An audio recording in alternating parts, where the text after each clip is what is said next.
Real Tech. Yan.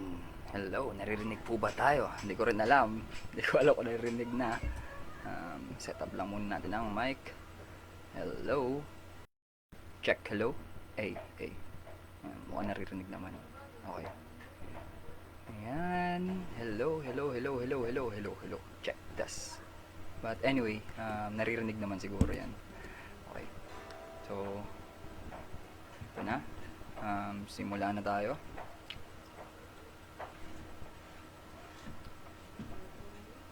Sandali lang ha.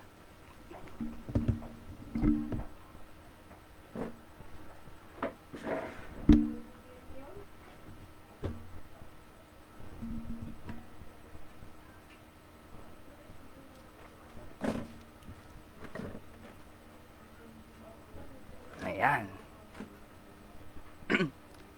So magandang gabi sa ating lahat, sa lahat ng mga ating kasama dito. Ayan. So kung ang problema natin ay walang nanonood, wala tayong problema dyan. Dahil itutuloy natin to, ano man ang mangyari. Ayan. Okay, so sa kalooban ng Panginoon, ating ipagpapatuloy ito dahil ito ay hindi lang natin ito sariling kagustuhan, ito ay kalooban ng Diyos para sa buhay ko. At anong malay natin? Baka ito rin ang kalooban ng Diyos sa buhay mo. Iba-iba po ang plano ng Diyos sa buhay natin. So magandang gabi po sa ating kasama dito. Okay.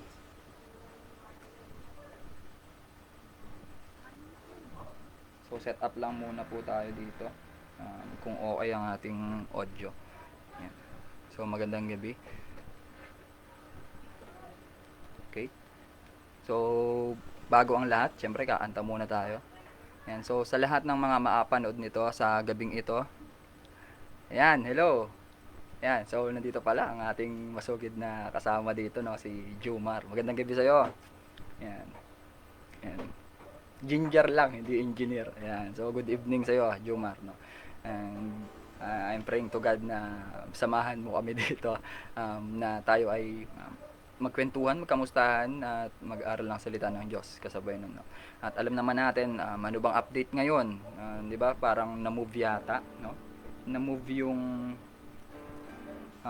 ECQ, parang naging ano na siya, August 8 to 22. Totoo po ba 'yon? Yan.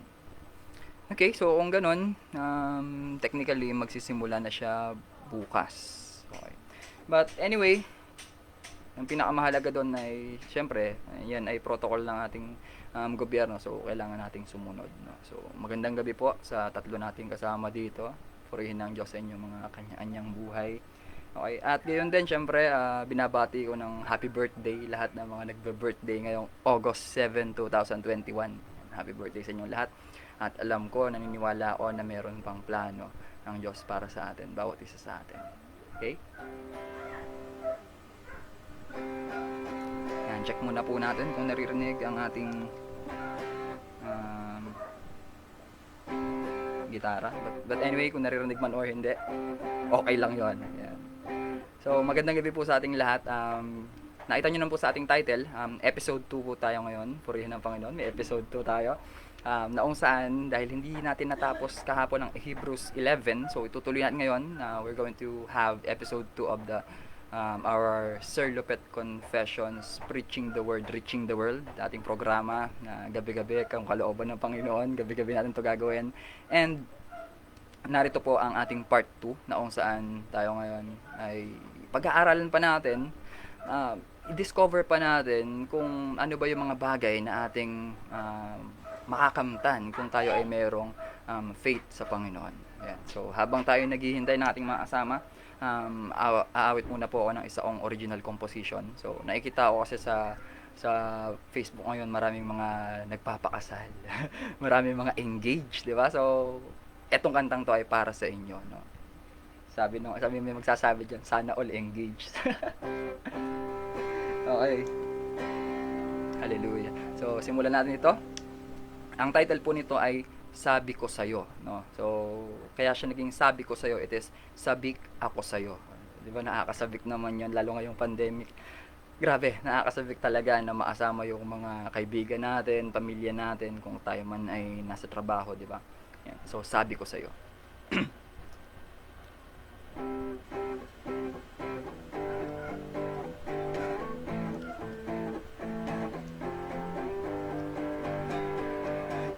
bunga na ang paghihintay. Ngayon'y mayroon na akong kasabay sa bawat yugto ng aking buhay. Sa'yo'y ayoko nang mawalay. Mga luha ay papalitan ng sayang hindi matutumbasan.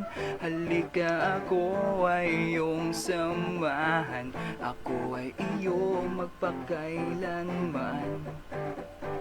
Wala tayong hindi magagawa, sabay nating awitin ang bago kong katha. Hindi na ako mag-iisa, hindi na ako malulumbay. Ngayong ikaw ay kapiling, hindi na tayo maghihiwalay. Tutuparin lahat ng pangarap, mga planong inilahad. Ako'y nasasabik sa'yo, simulan na natin to.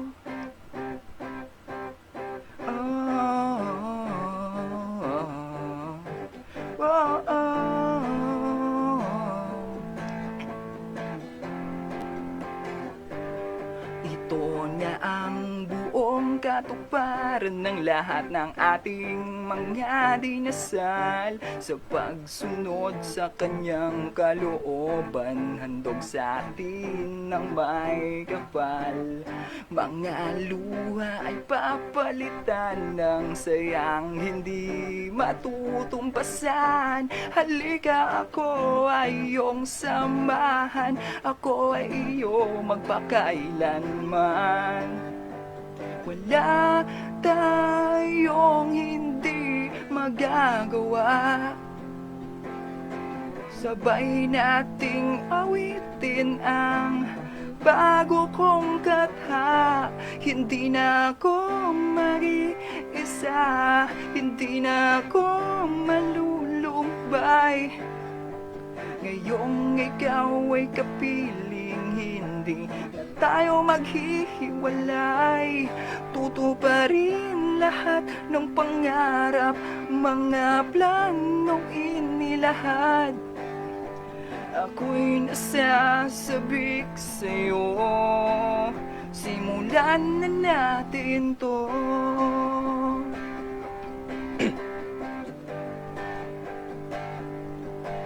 Oh, oh, oh, oh.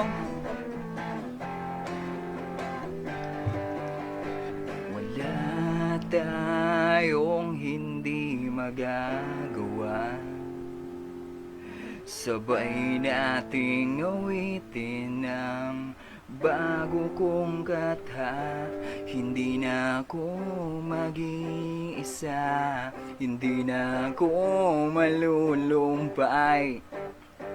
Ngayong ikaw ay kapiling, hindi na tayo maghihiwalay. Tutuparin lahat ng pangarap, mga plano inilahad.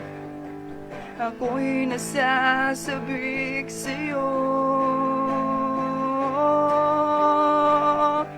hindi na ako mag-iisa, hindi na ako malulumbay. Ngayong ikaw ay kapiling, hindi na tayo maghiwalay. Tutuparin lahat ng pangarap, mga planong inilahad. Ako'y nasasabik sa'yo, simulan na natin to.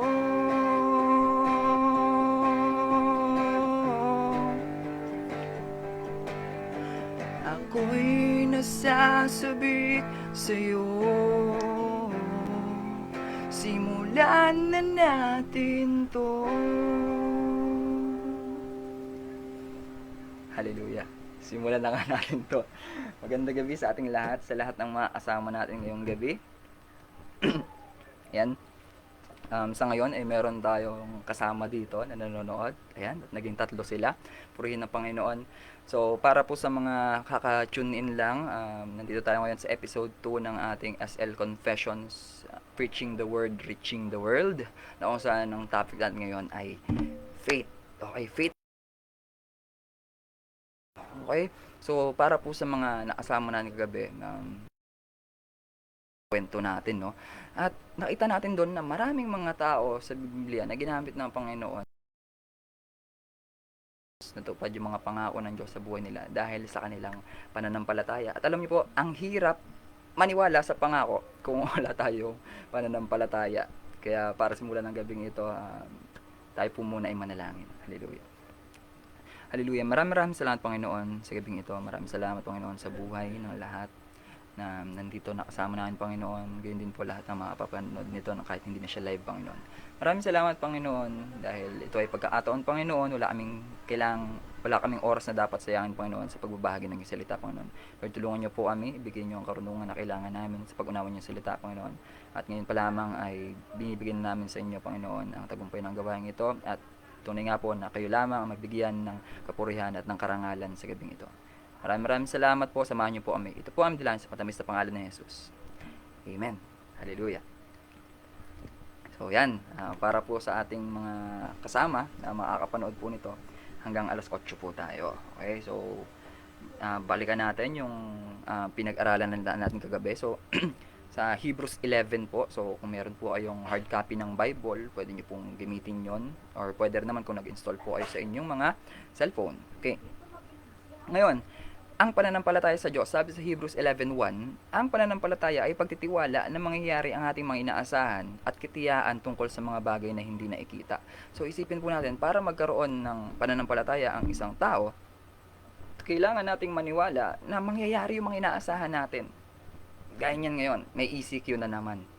Hallelujah. Ayan, magandang gabi. Nandyan, ABM student to. Ayan, si RV Malit Pablo. Amen, praise God. Magandang gabi sa iyo, RV. Yan. So, ang pananampalataya sa Diyos, Hebrews 11:1, ang pananampalataya ay pagtitiwala na mangyayari ng ating mga inaasahan. Grabe, ang dami nating mga inaasahan, no? Tayong lahat ay umaasa na sana hindi na na-extend pa yung ECQ, no? Pero meron, nandito na naman siya. So, ano pa, hanggang saan pa ang pananampalataya natin? Ngayon, bukod sa pananampalataya, meron pa tayong katiyaan tungkol sa mga bagay na hindi natin nakikita. Minsan napakalabo na mga bagay na gusto nating mangyari sa buhay natin, di ba? Pero kung meron tayong pananampalataya, meron tayong katiyaan dun sa mga bagay na yon, no? Ngayon, hindi na natin babasahin yung binasa natin kagabi, syempre. Ngayon, dito tayo sa Hebrews 11, verse 12 na po tayo, no? So, yung kagabi, yung 11, dahil sa pananampalataya, no, anong nangyari? Si Abraham ay nagkaroon ng kakayahang maging ama. So, kung naalala niyo po, kagabi, no, so, si Abraham ay matanda na, no, pero may nagkaroon pa rin siya ng kakayahang maging ama. Kahit na siya ay matanda na, at kahit si Sarah ay hindi na maaaring magkaanak pa. O, di ba? So, paano yun? Di ba? Pero, dahil sa kanilang pananampalataya, nanalig siyang tutuparin ng Diyos ang kanyang pangako. Mga kapatid, ang Diyos po ay mayroong pangako para sa bawat isa sa atin. So, kailangan natin magkaroon ng pananampalataya na kakailangan natin para matupad yon or para makamit natin yon. Ngayon, sa verse 12, sabi po dito sa pagpapatuloy natin, kaya't sa isang taong maituturing na halos patay na, ay nagmula ang isang lahi na naging sindami ng bituin sa langit at ng buhangin sa dalampasigan. Isipin niyo po yon, si Abraham ay almost patay na. Bakit? Bakit nasabing almost patay na si Abraham? Kasi wala na matanda na siya wala nang pag-asang magkaroon pa ng anak yun. Isipin niyo po, minsan tayo ganun, parang pairamdam natin na parang, ano ba to, parang hanggang dito na lang yata tong buhay ko, wala na akong patutunguhan, paulit-ulit lang yung nangyayari, nabibigo, tapos nagsusubok, nabibigo ulit, paulit-ulit siya. Alam niyo po, ganun din si Abraham. Isipin niyo po, sa verse 12, Hebrews 11:12, para po sa may mga Biblia, kaya't sa isang taong maituturing na halos patay na si Abraham noong mga panahon na yon. Ano nangyari? Nagmula ang isang lahi na naging sindami ng bituin sa langit at ng buhangin sa dalampasigan. Isipin yun, parang kung sa mathematics, parang na-approach niya na yung zero. Kumbaga sa limits ng function, di ba? Na-approach niya na yung limits papunta as x approaches zero. Nagzi-zero na talaga, almost zero na si Abraham. Pero mula sa kanya po ay nagmula ang isang lahi na naging sindami ng bituin sa langit at ng buhangin sa dalampasigan. So, paano po yun? Si Abraham ay nagkaroon ng anak. Yung anak niya ay si Isaac. Ngayon, si Isaac nagkaroon ng anak na si Esau at saka si Jacob. Tapos si Jacob nagkaroon ng anak na 12 na puro lalaki. Oh, 'di ba? So 12 na lalaki at may kapatid pa silang babae, alam ko no. So, isipin niyo po 'yon, mula kay Abraham na almost zero na siya, ay nag-expand pa, no? Yan, nagmula ang isang lahi na naging sindami ng bituin sa langit at ng buhangin sa dalampasigan. Alam niyo po mga kapatid, ang inyo pong lingkod ay naranasan din po yung ganun, no? Naranasan ko yan nung college, nag-aaral, no? Doon sa dorm pag sinatimingan ko sa dorm pagka walang tao, no, doon sa mga dorm ko. Bubuksan ko yung laer tapos wala nang laman, no. I mean, wala na akong gagamitin para makapag-aral pa, 'di ba? Naiiyak kapag naaalala ko 'yon. Nakakaiyak 'yon, yung bubuksan mo yung laer mo. Bubuksan mo yung laer mo tapos wala ka na palang shampoo, wala ka ng toothpaste. Grabe, grabe napaka ano nung panahon na yon kasi syempre wala namang kakayanan yung mga magulang ko nung panahon at kaya talaga tulong ko na lang talaga na mag-aral nung panahon na yon. Pakiramdam ko ay walang-wala na talaga ako tapos yun, umiiyak ako pag walang ano doon sa ano, pag walang kasama doon sa dorm kasi syempre baka sabihin lalaki umiiyak. 'Di ba? Pero kailangan din natin yun syempre pag-release ng emotion natin. Ngayon, alam niyo po ano pinaka ano dito, maganda sa verse 13, silang lahat ay namatay na or silang lahat ay namatay na may pananampalataya sa Diyos, 'di ba? So tulad nga po ni Abel kagabi, 'di ba? Kahit siya ay patay na dahil yun nga po merong yung unang case ng murder sa Bible ay yung niyo po yun. Kahit napatay na si Abel noon, yung pananampalataya niya ay nagsasalita pa rin, no? So ngayon, silang lahat ay namatay na may pananampalataya sa Diyos. So lahat po ng mga tao sa Biblia na ginamit ng Panginoon, meron silang pananampalataya bago sila mamatay, no? Ngayon, ito po yung maganda. Alam niyo po ito, kailangan maging careful tayo dito kasi hindi nila nakamtan ang mga ipinangako ng Diyos, no? May pagkakataon po na ganun, no? Hindi nila nakamtan ang mga nila iyon mula sa malayo, no? Alam niyo po, minsan ang mga pangako ng Diyos sa atin, kung minsan hindi naman po lahat ay para sa atin. Kung minsan yan po ay para sa mga magiging anak natin, kung magkakaroon ka ng anak sa mga susunod na panahon, di ba? Sa susunod na salinlahi para po doon sa kanila. So tayo, ang kailangan natin ay magpakatatag para yung pangako ng Diyos na yun ay matanggap nung susunod na salinlahi, no? Hindi nila nakamtan ang mga pinangako ng Diyos.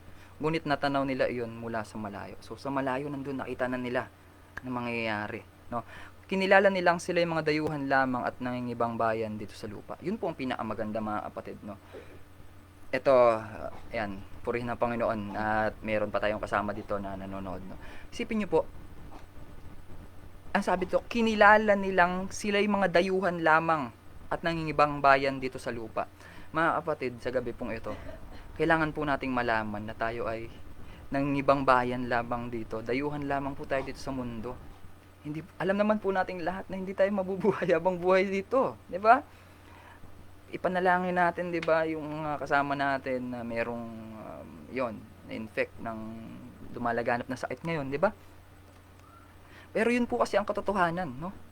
Mga dayuhan lamang tayo dito sa lupa, no? Nangingibang bayan lamang tayo dito dahil ang tahanan talaga natin ay sa langit. Doon talaga ang tahanan natin.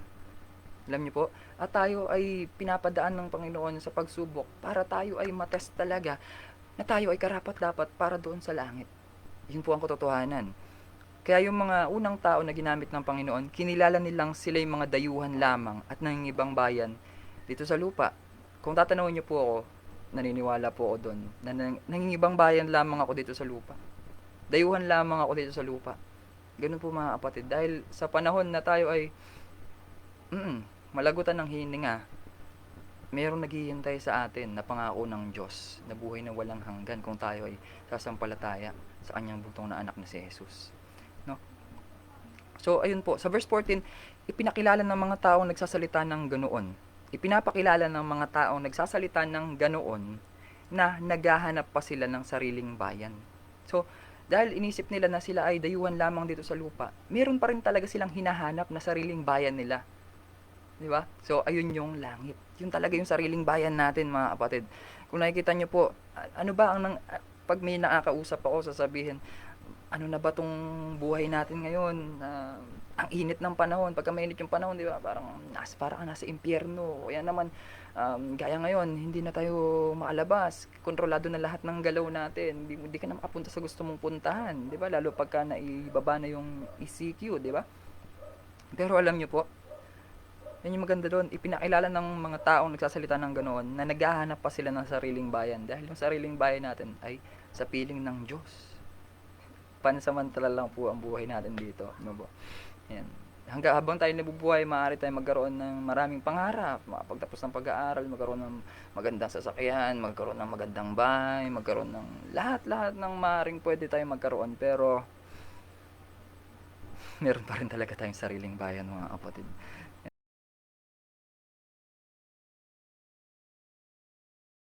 Po ito sa verse 15, sabi po, kung ang mahal nila ay ang lupaing kanilang silang makabalik doon, 'di ba? Kasi nga naging dayuhan itong sila sa tolda, tulad ng pinag-aralan natin kagabi, 'di ba?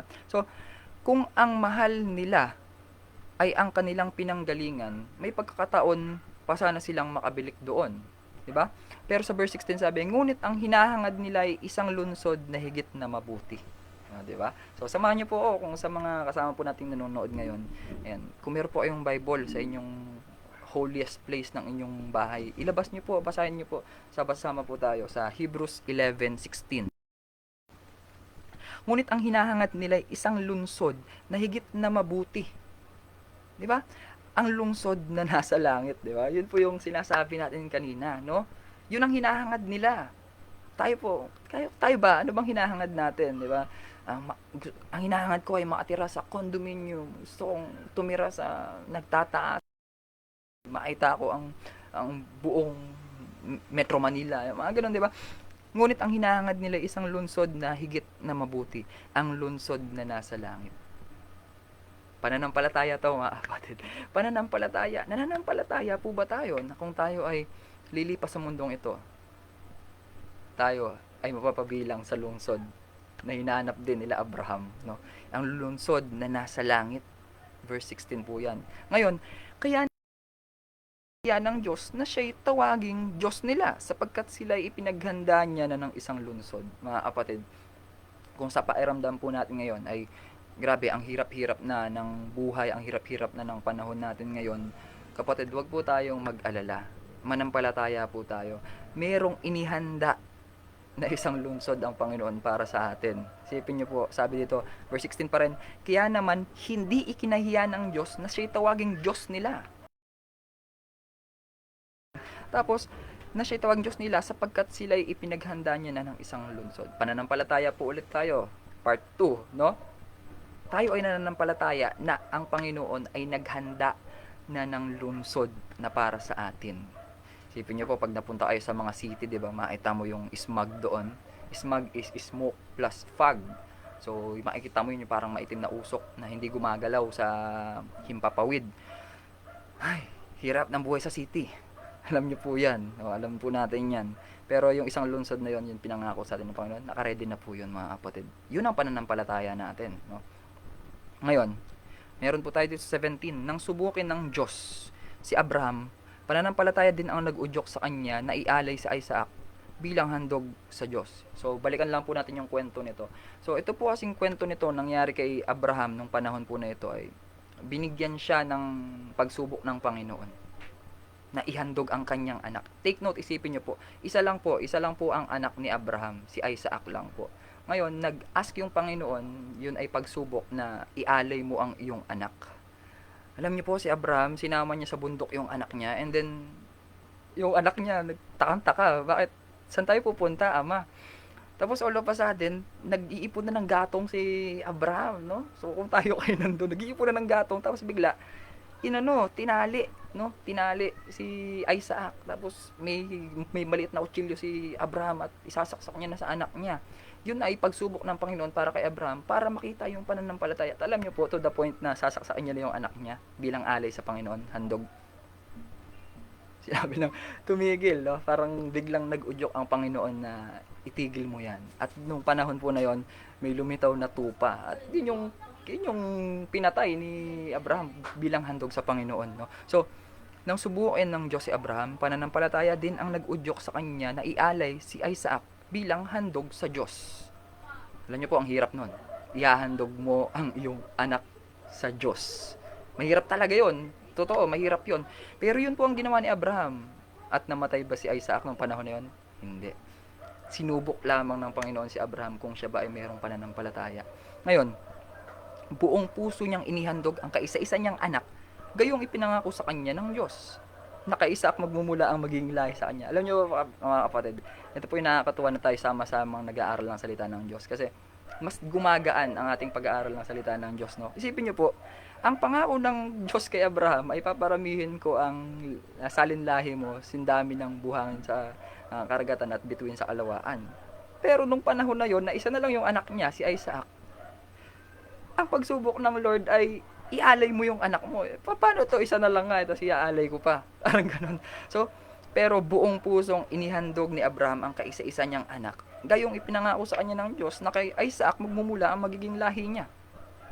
Ano po yung nanggibabaw? Nanggibabaw pa rin yung pananampalataya ni Abraham. At ganun din tayo mga kapatid. Alam niyo po, sa buhay natin, madalas at minsan, may mga bagay na inaalis yung Diyos sa buhay natin. At ang hirap manampalataya nun, no? Kapag umalis na, paano to? Anong gagawin natin, di ba? Pero sa panahon ni Abraham, hindi niya na naisip yon. Ang gusto niya ay sumunod sa Diyos. At meron siyang pananampalataya na buo pa rin yung pangako ng Diyos sa kanya. At ayun, sa verse 19, Hebrews 11:19, naniwala siya na kaya ng Diyos na bumuhay ng patay. Kaya't sa patalinhagang pangungusap na ibalik nga sa kanya si Isaac mula sa mga patay. So isipin niyo po, no? Hindi naman talaga physically namatay si Isaac, pero nandun na siya sa moment na mamamatay siya. Pag to the point na nasaksak siya ng ama niya, patay na siya, pero hindi po nangyari yon. Naniwala si Abraham na kaya ng Diyos na bumuhay ng patay. Yung parang sinabi niya na, kahit ito ay masaksak ko ngayon, alam ko na ibabalik niyo ang kanyang buhay. Yan. Kaya't sa patalinhagang pangungusap na ibalik nga sa kanya ni Isaac si Isaac mula sa mga patay. So isipin niyo po yun. Ganun din tayo, no? Naniniwala siya na kaya ng Diyos na bumuhay ng patay. Alam niyo po mga kapatid, kung tayo man ay lumipas dito sa mundo, meron namang buhay na walang hanggan na naghihintay sa atin. Yan po ang pananampalataya natin. Hallelujah. Kasama po yan sa ating pinananaligan. Sa verse 20, sa verse 20, dahil sa pananampalataya sa Diyos, iginawad ni Isaac kina Jacob at Esau ang pagpapala para sa hinaharap. So, pananampalataya pa rin dahil lumipat na from Abraham kay Isaac na tayo ngayon. Yon, ginawad ni Isaac kina Jacob at Esau. So yun yung dalawa niyang anak, ang pagpapala para sa hinaharap. By faith yun, by faith. Ngayon sa verse 21 sabi, dahil sa pananampalataya sa Diyos, iginawad ni Jacob ang pagpapala sa dalawang anak ni Jose bago siya namatay. So ito naman po, si Jacob ay nagkaroon ng 12 na anak na lalaki, and then isa doon si Jose. And bago siya mamatay, si Jacob ay naigawad niya yung pagpapala, no, sa dalawang anak ni Jose. So sino po yung dalawang anak ni Jose? Yun po ay si Ephraim at si Manases, no. Yan, humawak siya sa kanyang tungkod at sumamba sa Diyos. Bakit merong tungkod? Kasi po matanda na po si Jacob noong mga panahon po na yon. Sa verse 22 naman, dahil sa pananampalataya sa Diyos, sinabi ni Jose nang siya'y malapit ng mamatay na maakaalis sa Ehipto ang mga Israelita. Di ba? At ipinagbilin sa kanila na dalhin ang kanyang mga buto sa kanilang pag-alis. So, ito po ay kwento sa Exodus na kung saan ang mga Israelita ay naalipin sa Egypt. At nung mga panahon na yon ay si Jose, nang siya ay malapit ng mamatay, no, siya ay sinabi ni Jose nang siya ay malapit ng mamatay na maakaalis sa Ehipto ang mga Israelita. So, yun yung kanyang paniniwala, yun yung kanyang pananampalataya ng mga panahon po na yon. At nangyari naman, at ipinagbilin sa kanila na dalhin ang kanyang mga buto sa kanilang pag-alis. Hallelujah. Sa verse 23, dahil sa pananampalataya sa Diyos, so isipin niyo po, itong mga binabasa po natin, ito po yung mga tao sa Biblia na kung saan nagpakita ng kanilang pananampalataya sa Diyos. Hallelujah. Ito po yan, no? So sa verse 23 naman, dahil sa pananampalataya sa Diyos, ang mga magulang ni Moises ay hindi natakot na sumuway sa utos ng hari, no? Nang makita nilang maganda ang sanggol, itinago nila ito sa loob ng 3 buwan. So nakikita po natin dito, narito lahat ng mga tao na ginamit ng Panginoon noong una. At tayo kapatid, ikaw na nanonood ngayon, tayo naniniwala na nanampalataya na tayo gagamitin din ng Panginoon. Gagamitin din niya tayo. Yan. At ako personally, I believe sa paraan na ito ay marami tayong maabot ng mga tao na especially yung mga nadidepress sa panahon na to, no? Ipapanalangin po natin ang bawat isa mamaya, no? Yan. Meron tayong pananampalataya. So itong si Moses, alam naman po natin, napapanood natin sa mga movie. Siya po ang binigyan ng 10 utos ng Diyos. Siya ang tumanggap. Siya, nung panahon niya, yung mga sanggol ay pinapatay, no? Pero dahil sa pananampalataya sa Diyos, ang mga magulang ni Moses ay hindi natakot na sumuway sa utos ng hari kasi kailangan papatayin talaga. And it so happened na sanggol pa lang si Moses noon. Nang makita nilang maganda ang sanggol, itinago nila ito sa loob ng 3 buwan. So tinago nila si Moses para hindi siya masama dun sa ano. Yan. Kasi parang may threat noon, no. Yan. Natakot yung hari ng Ehipto. Ngayon, dahil sa pananampalataya sa Diyos, tumanggi si Moises nang siya ay mayroon ng sapat na gulang na tawagin siyang anak ng prinsesang anak ng hari. So isipin mo, may pagkakataon ka ng tawagin na ano, di ba? Natawagin siyang anak ng prinsesang anak ng hari. Pero tumanggi si Moises doon dahil hindi yun ang kanyang calling. So siya ay gagamitin ng Panginoon para ilabas ang mga Israelita mula sa pagkakaalipin sa Ehipto. Ngayon sa verse 25, ano pong nangyari dito? Inibig pa niyang makihati sa kaapihang dinaranas ng bayan ng Diyos kaysa magtamasa ng mga panandaliang aliw ng mundo. Ng mundong ito na dulot ng kasalanan. Ayan. So matatahimik na tayo dyan. Matatahimik na tayo dahil ano pong nangyari dito? Inibig pa niyang makihati sa kaapihang dinaranas ng bayan ng Diyos. So mas pinili pa rin ni Moises nung panahon na ito na maging kabahagi doon sa kaapihang dinaranas tamasa ng mga panandaliang aliw ng mundong ito na dulot ng kasalanan. Ayan. Ano ba yung mga panandaliang aliw na meron tayo ngayon? Hindi na po natin iisa-isahin, di ba? Dulot po yun ng kasalanan, mga kapatid. At alam naman natin na hindi gusto ng Diyos na tayo ay magkasala sa Kanya dahil yun yung naghihiwalay, no? Para tayo ay maligtas, para hindi tayo maligtas ay dahil dun sa kasalanan na yon. At si Moses pinili niya pa rin na makihati dun sa kaapihang dinaranas ng bayan ng Diyos, no? Kesa naman sa maranasan niya yung mga panandaliang aliw na dulot ng kasalanan dito sa mundo, no? Ngayon sa verse 26, itinuring niyang higit na mahalaga ang pagtitiis sa hirap dahil sa Mesyas kaysa ang mga kayamanan ng Ehipto, sapagkat nakatuon ang kanyang paningin sa mga gantimpala sa hinaharap. Mga kapatid, alam niyo po, tayo ngayon, lagi tayo nakatingin sa mga bagay na nakikita natin. Doon lang tayo umaasa, no? At alam niyo po, pagka tayo ay tumingin na doon sa mga bagay na nakikita natin, alam niyo po, yun ay nawawala, no? Nawawala po yun, syempre. At anong mangyayari kapag nawala yun? That's the time na nangyayari na tayo ay nagde-decline yung emotion natin dahil yung mga bagay na dati nating nakikita ay nawala, no? So nakakaiyak yung ganon. Pero isipin nyo, itinuring ni Moises ng higit na mahalaga ang pagtitiis sa hirap dahil sa Mesyas, yung darating na tagapagligtas, no? Kaysa ang kayamanan sa Ehipto. Mas pinili niya yung pagtitiis kumpara dun sa kayamanan, sapagkat nakatuon ang kanyang paningin sa mga gantimpala sa hinaharap. Hallelujah. Isipin niyo po mga kapatid, pananampalataya, tayo ay nananampalataya na meron tayong tatanggaping gantimpala sa hinaharap. Kung tatanungin niyo po kung ano yung gantimpala na yun, yun na yung buhay na walang hanggan. Hallelujah. Dahil tayo ngayon ay nakafocus tayo sa mga nang ginagawa ng araw-araw, sa trabaho, sa pag-aaral. Minsan may mga times talaga na wala na tayong pakialam. Ano bang mangyayari pagkatapos nito? Diba? Alam niyo po, sa mga ibang lugar, no, ating pinapanalangin sila. May mga kapatid tayo na nasasalanta ng bagyo. At worse ay, yun nga, mayroong mga nasasawi. Dapat nag-aalala tayo, no? Kung yung mga tao ba na yun ay meron kaya silang kaligtasan? Naligtas kaya sila? Tinanggap na kaya nila si Jesus bilang kanilang tagapagligtas? Meron kaya silang kaligtasan? So yun. Pero ito po, itinuring niyang higit na mahalaga ang pagtitiis sa hirap dahil sa Mesyas kaysa ang mga kayamanan ng Ehipto. Yan. Sarap maging mayaman, no? Masarap. Masarap maging mayaman. Pero mga kapatid, sana po kapag tayo ay yumaman, magamit natin ito para sa glory ng ating Panginoon, para sa kaluwalhatian ng Diyos. Dahil kung hindi, alam na po, sapagkat nakatuon ang kanyang paningin sa mga gantimpala sa hinaharap. Hindi po ito ngayon. Kung nakatingin po tayo sa mga gantimpala sa hinaharap, mga kapatid, yan po ay mga panandalian lamang. Yan po ang katotohanan. Verse 27, Hebrews 11:27, para po sa mga makakapanood nito, Hebrews 11:27. Ang pananampalataya din sa Diyos ang nag-udyok kay Moses na lisanin ang Ehipto kahit magalit ang hari.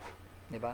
So, kahit na magalit yung hari ng mga panahon na yon, hindi nagpapigil si Moses. Pagkakataon na to. Ito na yung purpose ko, ito na yung calling ko, gagawin ko na to. Yan, sa ngalan ng Panginoon. Yan. Ang pananampalataya din sa Diyos ang nag-udyok kay Moses na lisanin ang Ehipto kahit magalit ang hari. So, kahit na magalit yung hari, tutuloy tayo, no? So, matatag ang kanyang kalooban sapagkat para niyang nakita ang Diyos. Ito po isang katotohanan, kapatid, no, mga kapatid. May naghahanap pa ba sa Diyos ngayon? Sa mga sandaling ito? May naghahanap pa ba sa Diyos? Alam niyo po, ito po ang katotohanan. Kung tayo ay bibigyan ng lahat ng pagkakataon, all the luxuries of this world, may chance talaga na hindi na natin hanapin yung Diyos. Nakakalungkot po yun.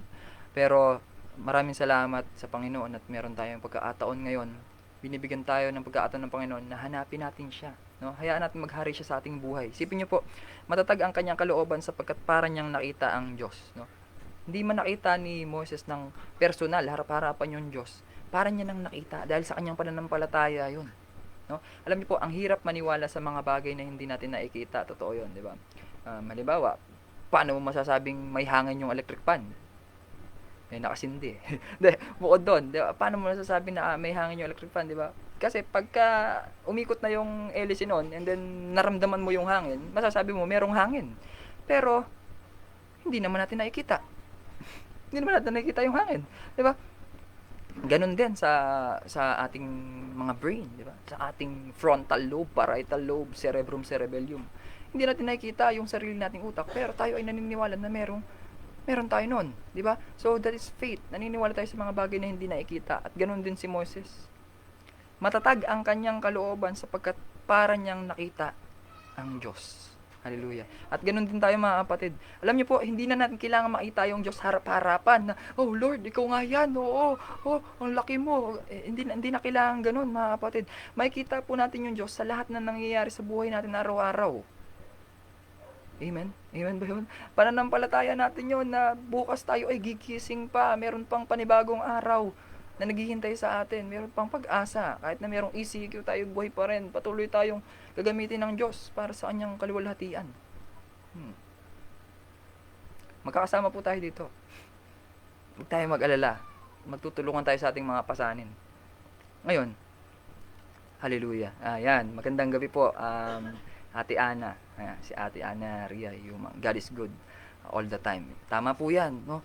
Alam niyo po, yan yung isa sa pinakamadalas nating sabihin, God is good all the time. Pero paano na pag may malakas na bagyo, pag may baha, pag meron tayong karamdaman? Masasabi pa rin ba natin na God is good all the time? Kailangan sabihin para natin yon. Yun ang faith, mga kapatid. Yun ang pananampalataya na tinatawag natin. Kahit ako sakitin ako. Alam nyo naman. Alam naman ng mga kasama natin. Yan, sakitin ako. Pero kahit may karamdaman ako, God is good all the time. Good pa rin ang Panginoon kasi sa karamdaman na yun, hindi natin alam, baka binibigyan natin, di ba? At yun, di ba? Pag tayo ay gumaling, iniiwasan natin yung mga bagay na nagdulot sa atin ng sakit, ng karamdaman, di ba? Kaya ang Diyos ay mabuti, lagi. Amen po yan. pananampalataya na iyan, itinatag niya ang Paskwa at iniutos sa mga Israelita na pahiran ng dugo ang pintuan ng kanilang mga bahay upang huwag patayin ng anghel na namumuksa o mamumuksa ang kanilang mga panganay. So, nung panahon kasi na yon na talagang matigas yung ulo ng hari ng Ehipto, dumating na yung 10 salot, no? At isa sa pinakamatinding salot doon ay lahat ng mga panganay na anak nung sa lugar ng Ehipto ay mamamatay. Ngayon, ang binigyan na instruction ng Panginoon kay Moses ay pinturahan mo ng dugo o yan, yung bawat pintuan ng mga tahanan ng mga Israelita para mailigtas yung kanilang mga anak. Alam niyo po, nung panahon na yun na hindi nila nalagyan, hindi nakaligtas kahit yung mga anak ng Israelita na hindi nakinig doon sa babala na ibinigay ng Diyos sa pamamagitan ni Moses. Pananampalataya ulit yun, mga kapatid. Pananampalataya. Ngayon, sa verse 29, dahil sa pananampalataya sa Diyos, nakatawid, no? Nakatawid ang mga Israelita sa dagat na pula na parang lumalakad sa tuyong lupa. Hallelujah, isipin niyo po 'yun, 'di ba? Napapanood natin 'yun sa palabas, no? Kung alam niyo po 'yun, yung Red Sea na nahati, 'di ba? At nakapaglakad sila sa tuyong lupa. Pananampalataya na naman po 'yun. Alam niyo po, minsan, 'yan ang buhay natin, no? Yung buhay natin para siyang dagat na pula eh. Siyempre, lalo kung hindi naman tayo marunong lumangoy, paano tayo makakatawid? Marunong man lumangoy, pero siguro mga ilang feet lang na layo. Tapos, nag-struggle ka na, wala ka ng hangin, di ba? Pero isipin niyo po ito, dahil sa pananampalataya sa Diyos, nakatawid, no? Nakatawid ang mga Israelita sa dagat na pula, na parang lumalakad sa tuyong lupa. Isipin niyo naman yun. Dagat na pula yun. Alam niyo po, yung Red Sea, kung titignan niyo po sa mapa, nasa mapa yan, Red Sea, dagat na pula. Yan nung panahon ni Moses ay nahati po yan na para silang naglalaad. Bakit po kailangan hatiin yun? Kasi kailangan nilang makatakas sa mga Egyptian na sumusunod sa kanila. Bakit? Kasi tumakas sila eh. So hahabulin talaga sila. No? Samantalang nalunod naman ang mga Egyptian nang ang mga ito'y tumawid. So, ang ganda ng plano ng Panginoon. Kasi nahati yon sa kapangyarihan ng Panginoon, and nung mga Egyptian na yung tumatawid, bumalik yung Red Sea. Naging dagat siya ulit. Yun, bumalik at yun, nalunod yung mga Ehipsyo. So, ganun mga kapatid, alam niyo po, kung tayo ay susunod lamang sa pinapagawa at sinasabi ng ating Diyos sa bawat isa sa atin, isipin niyo po ano mangyayari. Kaya niyang hatiin ang dagat na pula. At pag tayo ay nakatawid na, yung mga kaaway, yung lahat ng mga bagay na nagbibigay sa atin ng alalahanin, kasama yung malulunod doon sa dagat na pula. Doon na po yun. At yung Diyos mismo ang magbibigay sa atin ng kapayapaan na kailangan natin. Yan. Alam niyo po, dito sa panahon natin ngayon, dalawa ang kailangan natin. No? Marami sa atin ang nangangailangan ng salapi, pera. Totoo yun. Kailangan. Siyempre, dahil kailangan natin para ipambili ng mga pangangailangan sa araw-araw, lalo na kung mayroong mga anak na sanggol, di ba? O kahit may mga kasama na matatanda sa bahay. O, sa sarili natin, gusto nating mabuhay araw-araw, kailangan natin ng salapi. At yung mga ibang tao naman po, meron sila ng salapi, ngunit wala silang kapayapaan. So, dalawang bagay ang kailangan natin. Kailangan natin ng salapi o kapayapaan. Ano po ba ang kailangan natin doon? Alam nyo mga kapatid, ano man po sa dalawang bagay na yun, kayang ibigay yun sa atin ng Panginoon kung tayo ay merong pananampalataya. No? At alam niyo po, kapag meron tayong pananampalataya, hindi po yun matatapos sa pananampalataya lang. Dapat nakikita rin yun sa atin, na tayo nananampalataya at tayo ay kumikilos din. Gumagawa din tayo mga kapatid, para maabot natin yung pangako sa atin ng Diyos. No? Ngayon, dahil sa pananampalataya ng mga Israelita sa Diyos, gumuho ang pader ng Jericho. Yan, no? Matapos nilang ligirin ito ng 7 araw. So, ibang kwento na naman po ito sa pamumuno ni Josue, no? Ni Joshua. Yun po to, sa Book of Joshua sa Old Testament, no? Ayun na may nangyari ngayon dito. Sa pananampalataya pa rin yun, no? Gumuho yung pader ng Jericho matapos nila itong paikutan sa loob ng 7 araw. O, pananampalataya. Kaya ba natin yun? Umikot tayo ng 7 araw dun sa walls of Jericho. Sabi nga sa mga scientists, no, or mga scholars, no, na itong Jericho daw ay pwede kang maglakad doon sa taas ng pader na yon. So, ibig sabihin, ang kapal ng pader na yon, di ba? Pero dahil sa pananampalataya, gumuho yun. Ganun din tayo mga kapatid sa buhay natin. Maraming mga pader sa buhay natin. At tayo naniniwala, nananampalataya tayo na ito ay iguguho mismo ng ating Panginoong Diyos. Amen. Pananampalataya po yun, mga kapatid. Dahil sa pananampalataya sa Diyos, si Rahab, ang babaeng may maruming pamumuhay, ay hindi napahamak na kasama ng mga ayaw pasakop sa Diyos, sapagkat malugod niyang pinatuloy ang mga espiyang Israelita. So, ang dami ng ginamit ng Panginoon. Alam niyo po kung isa-isahin natin, ang dami talaga. So, sa pagpapatuloy po natin ito, isa-isahin natin ito, itong kanilang mga buhay, kung paano po nangyari. Dito sa Rahab, meron siyang maruming pamumuhay, pero nakamit niya yung kaligtasan. Dahil pinatuloy niya ang mga espiyang Israelita. So, ito po yung kasi yung mga nagmamanman, no? At alam niyo po, nung gumuho yung pader ng Jericho, natira lang po yung bahay ni Rahab na nakatayo kasama yung pamilya niya na nananampalataya din. So, isipin natin yun. Sa buhay natin, ang dami pong application nun ng pananampalataya. Kaligtasan, lahat ng pangangailangan natin, kayang ibigay ng Panginoon sa pamamagitan ng pananampalataya na may kasamang gawa. Ngayon, sabi nitong nagsalita dito sa Hebreo, yung author po ng Hebrew, sabi niya, magpapatuloy pa ba ako? Bakit niya nasabi yun? Kasi ang daming ginamit ng Panginoon. Magpapatuloy pa ba ako? Kulang ang panahon para maisalaysay ko ang tungkol kina Gideon, Barak, Samson, Jefte, David, Samuel at mga propeta. Ang dami po nito. Kaya nga po, kung kalooban ng Panginoon, gabi-gabi natin gagawin ito. May manood man o wala, gagawin natin ito. Kasi may mga iba naman na hindi available talaga para manood ngayon. At pag hindi na live broadcast, no? So, ito pa rin, papatuloy pa rin tayo. Kaya ang tanong, magpapatuloy pa ba ako? Dahil sa pananampalataya nila sa Diyos, nagwagi sila laban sa mga namuhay sila ng matuwid at nagkamit ng mga ipinangako ng Diyos. Hallelujah. Napaamo nila ang mga leon, napatay ang naglalagablab na apoy at naaligtas sila sa tiyak na kamatayan. Dahil saan? Dahil sa pananampalataya. Dahil sa pananampalataya, mga kapatid, nagawa nilang lahat ng yon. Sila'y mahihina, ngunit binigyan ng lakas upang maging magiting sa digmaan. Kaya't natalo ang hukbo ng mga dayuhan. Isipin niyo po yung mga kapatid, bawat isa sa atin ay mahina. Mahina po tayo. Meron tayong mga kanya-kanya nating kahinaan. Pero isipin niyo po, dahil sa pananampalataya, ano po nangyari?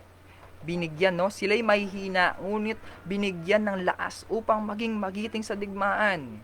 Alam niyo po, sa bawat isa sa atin, meron tayong kanya-kanyang laban, meron tayong kanya-kanyang pagsubok na pinagdadaanan, pero sa pamamagitan ng pananampalataya, kaya't natalo nila ang mga hukbo ng mga dayuhan. Meron tayong digmaan araw-araw, mga kapatid. Meron yan, meron. Dahil sa pananampalataya sa Diyos, ibinalik sa ilang mga babae ang kanilang mga mahal sa buhay na namatay. Tapos ang mga ito'y muling buhayin. May mga tumangging sila'y palayain sapagkat pinili nila ang mamatay sa paghihirap upang sila'y muling buhayin at magtamo ng mas mabuting buhay. Ayan. Inaasam pa kaya natin yun, no? Yun po ang purpose nitong ating programa, mga kapatid, no? Ang purpose nito ay malaman natin, no? Mayroong mga tumanggi na makalaya. Bakit? Pinili pa rin nila yung mamatay sa pahirap upang sila'y muling buhayin, nino, ng ating Panginoon, ng Diyos, at magtamo ng mas mabuting buhay sa piling ng Diyos. Mayroon namang hinamak at hinagupit, at mayroon ding ibinilanggong na akadena. So isipin niyo po yun. Paano yun? Hinamak, hinagupit, mayroon ding ibinilanggong na akadena, yung mga naranasan nila. Ang iba naman ay pinagbabato, nilagari sa dalawa at pinatay sa tabak. Hindi ko po pwedeng laktawan to, alam niyo po mga kapatid. Hindi ko pwedeng laktawan to. Hindi po natin pwedeng piliin lang yung gusto nating basahin sa Biblia. Kailangan natin yun. Alam niyo po, ito kasi mga naranasan ng mga tao na naglingkod sa Panginoon, no? Iba ay pinagbabato, alam niyo po yun, pinagbabato hanggang sa sila ay malagutan ng hininga, nilagari sa dalawa, isipin niyo po yun, at pinatay sa tabak. Iyon po ang sasapitin ng mga tapat na naglilingkod sa Panginoon, no? Sa pananampalataya po natin. Kasi mas mahalaga para sa atin yung buhay na walang hanggan, hindi yung mundo na ito. Yun po ang katotohanan dyan. Ang iba'y nagdamit ng balat ng tupa at kambing. Ang iba na may namulubi, inapi at pinagmalupitan, no? Dapat sa kanila ang daigdig. Nagpaagala-gala sila sa mga ilang at kabundukan. So yun po yung nangyari dito, no? Hindi karapat-dapat sa kanila ang daigdig. At alam niyo po, hindi rin tayo karapat-dapat dito sa daigdig, mga kapatid. iilan na lang, nalalabi na lang ang panahon natin dito sa daigdig, mga kapatid. Kaya habang may pagkakataon pa ay pagsisihan at talikuran natin ang mga kasalanan at maglingkod sa Diyos, no? Mamuhay tayo ng may pananampalataya sa Diyos, mga kapatid.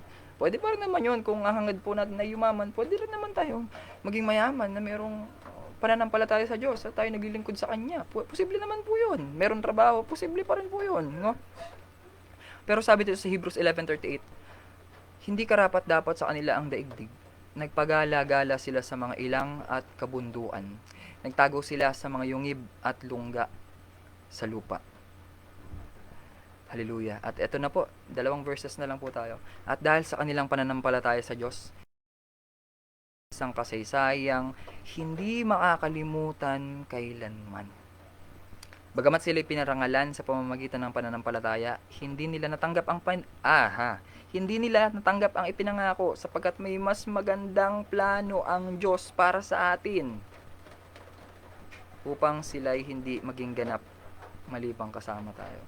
Isipin niyo po 'yon. Sa verse 39, Hebrews 11:39, at dahil sa kanilang pananampalataya sa Diyos, nag-iwan sila ng isang kasaysayang hindi makakalimutan kailanman. At nandito po ito sa Biblia na binabasa natin ngayon. Bagamat sila pinarangalan sa pamamagitan ng pananampalataya, hindi nila natanggap ang ipinangako. Hindi nila natanggap ang pangako ng Diyos. Bakit? Sapagkat may mas magandang plano ang Diyos para sa atin.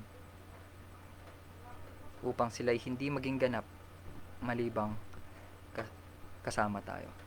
So isipin niyo po yun, mga kapatid. Natapos natin po rin ng Panginoon. Natapos natin ang Hebrews chapter 11 para sa ating episode 2 ng Sir Lupet Confessions, Preaching the World.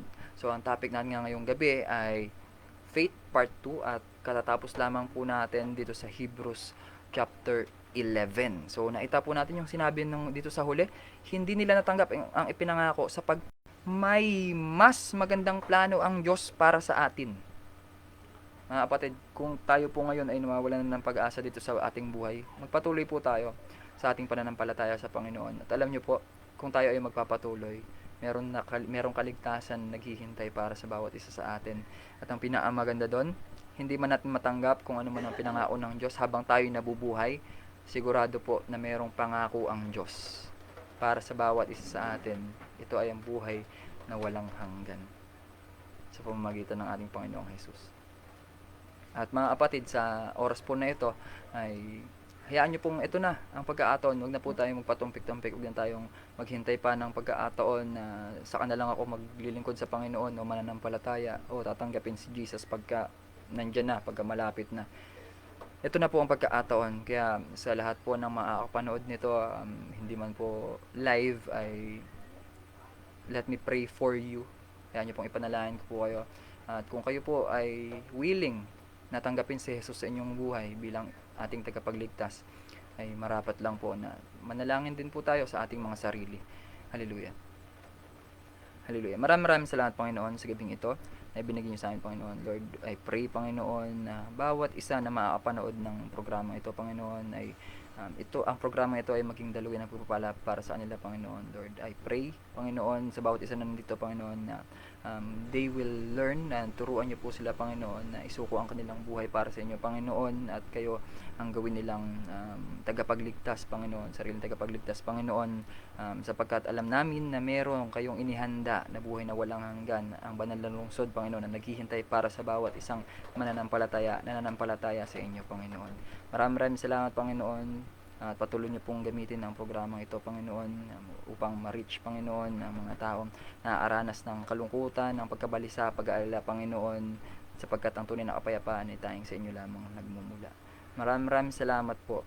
At sa sandaling ito, Panginoon, ang mga kasama namin dito, Panginoon, ay tumatanggap sa iyo, Panginoon, at bigyan niyo po sila ng kapayapaan, at alam namin yung kaligtasan, Panginoon, ay pagkakalob niyo sa kanila sa araw-araw. Maraming salamat po. Ito po ang dalangin sa pangalan ni Jesus. Amen. Yan. So kapatid, kung tinanggap mo si Jesus sa iyong buhay, alam niyo po ay nagdiriwang ang buong kalangitan para sa bawat isang kaluluwa na tatanggap sa ating Panginoong Jesus. Sapagkat sabi sa John 14:6, si Jesus lamang. Sumagot si Jesus, siya lamang ang tanging daan. Siya ang buhay, siya ang katotohanan. Kahit magkabali-baliktad yun, siya pa rin yun, ang daan, ang katotohanan at ang buhay. At walang sino mang makakapunta sa Ama, kundi sa pamamagitan ng ating Panginoong Jesus. Hallelujah. Yan. So, we have still time pa naman po. Ayan. So, magandang gabi po sa ating lahat, sa mga kasama natin. Okay? Yan. Purihin ng Panginoon po. So, kung kalooban ng Panginoon, ay meron pa rin tayo bukas. So, kung kakatune nyo lamang po, ay pwede nyo naman pong panoorin. Ayan. So, huwag nyo po kakalimutan. 7 to 8 p.m. po tayo. Ayan. So, araw-araw.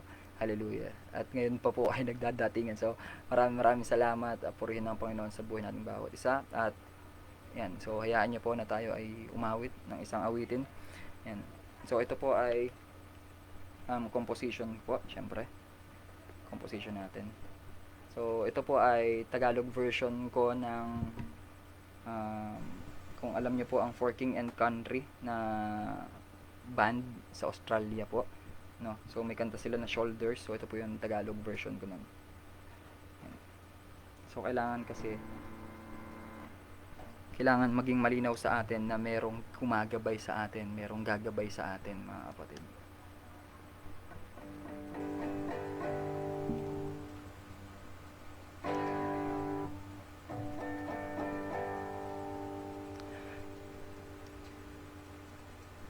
Pag nandyan ang kahirapan at wala kang malapitan, laging manalangin,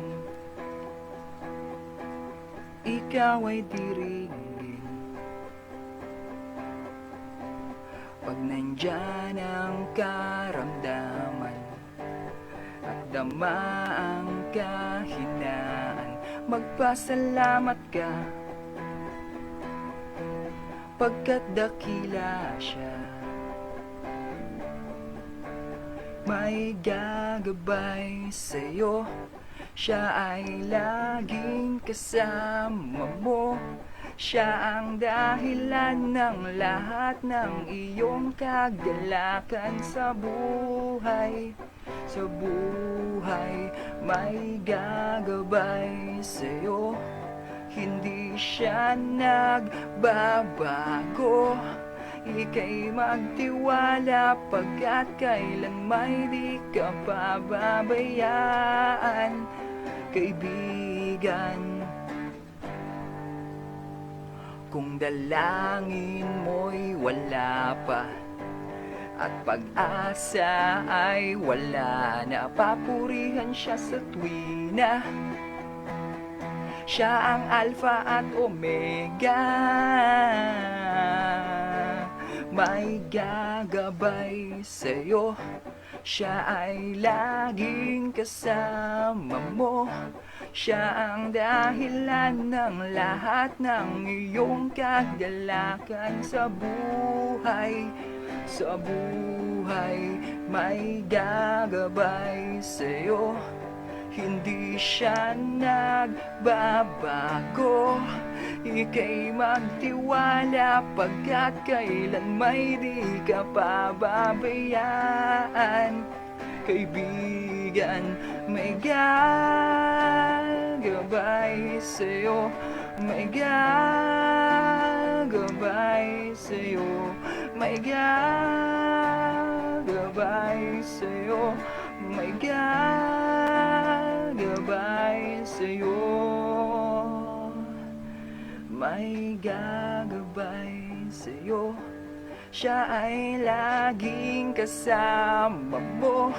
Siya ang dahilan ng lahat ng iyong kagalakan sa buhay.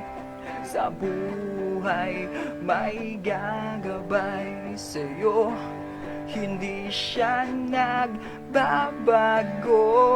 Ika'y magtiwala pagkat kailan may di ka pababayaan, kaibigan. May gagabay sa'yo, may gagabay sa'yo. Ang Diyos na buhay at tunay, may tutulungan ka at magliligtas sa'yo. Hallelujah. Purihin ng Panginoon sa gabing ito na tayo nagkasama-sama at para po sa ating pansamantalang paghihiwalay ngayong gabi, tayo po ay manalangin.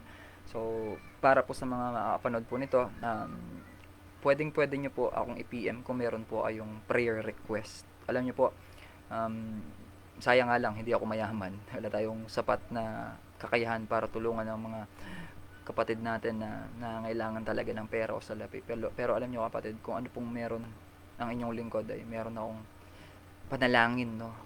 Maaari po nating ipanalangin ng bawat isa sa bawat isa sa atin, kaya nating ipanalangin. Meron tayong kapangyarihan, binigyan tayo ng kapangyarihan ng Panginoon. Tayo sa ating pananalangin. Yan. So, ipag-pray natin. So, pwede po kayong mag-comment or pwede rin kayong mag-PM sa akin ano po ang inyong mga prayer request. Ano mga bagay na nais nyo ipanalangin. Maaring hindi nyo ito masabi sa Panginoon. Pwede naman pong sabihin natin. Madali lang naman tayong manalangin. Kailangan lang natin sabihin sa Panginoon kung ano ang ating mga kailangan, kung ano nasa isip natin, ano nasa puso natin. At gayon din, pag-pray din natin yung mga kapatid natin na patuloy pa rin na naaaranas ng epekto ng mga nagdaang pagbaha. Ganon din yung sa kaligtasan para sa alam naman natin sa lumalaganap na sakit ngayon.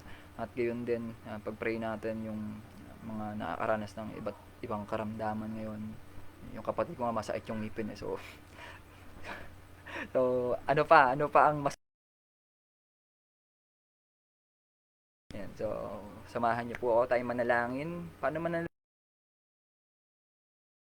Pumikit sa presensya ng ating Panginoon. Hallelujah. Maraming salamat Panginoon sa gabing ito. Maraming salamat sa pagkakataon na ibinigay niyo sa bawat isa sa amin Panginoon upang patuloy na mapag-aralan niyo salita, upang ito ay makaabot sa maraming tao na ngailangan Panginoon. Maraming salamat Panginoon sa gabing ito. Pinapanalangin namin Panginoon lahat ng mga kapatid Panginoon na patuloy na nakakaranas ng epekto ng mga nagdaang pagbaha, nagdaang habagat Panginoon Lord.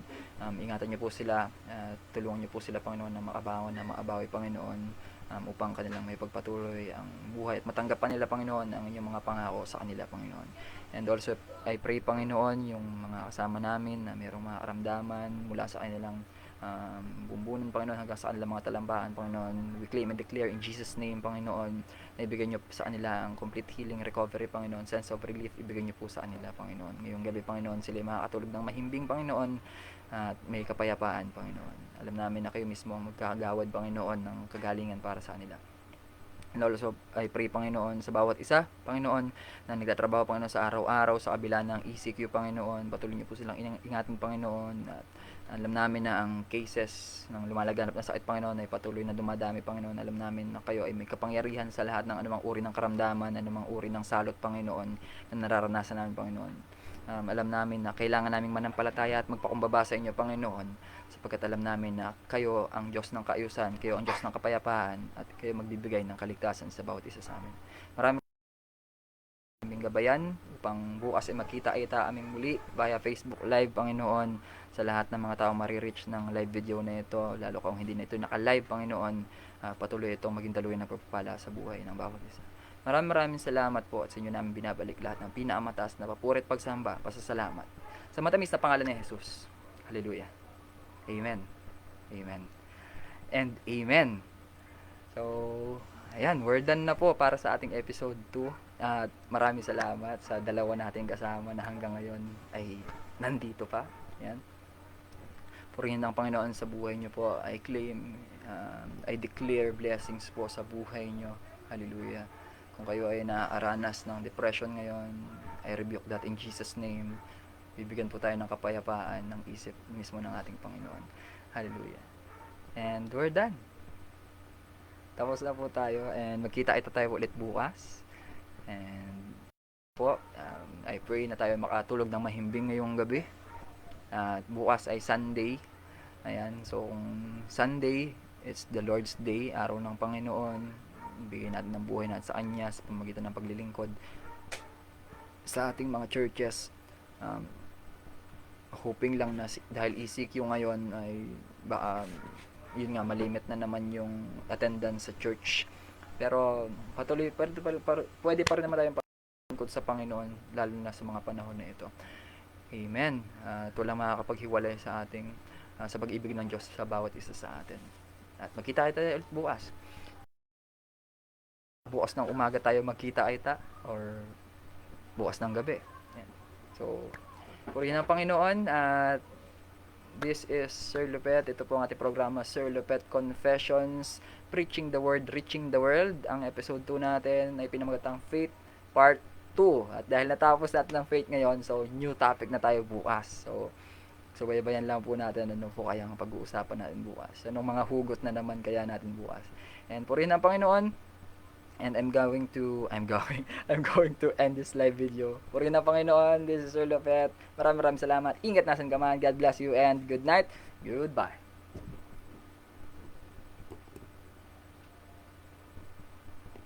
Goodbye. Goodbye.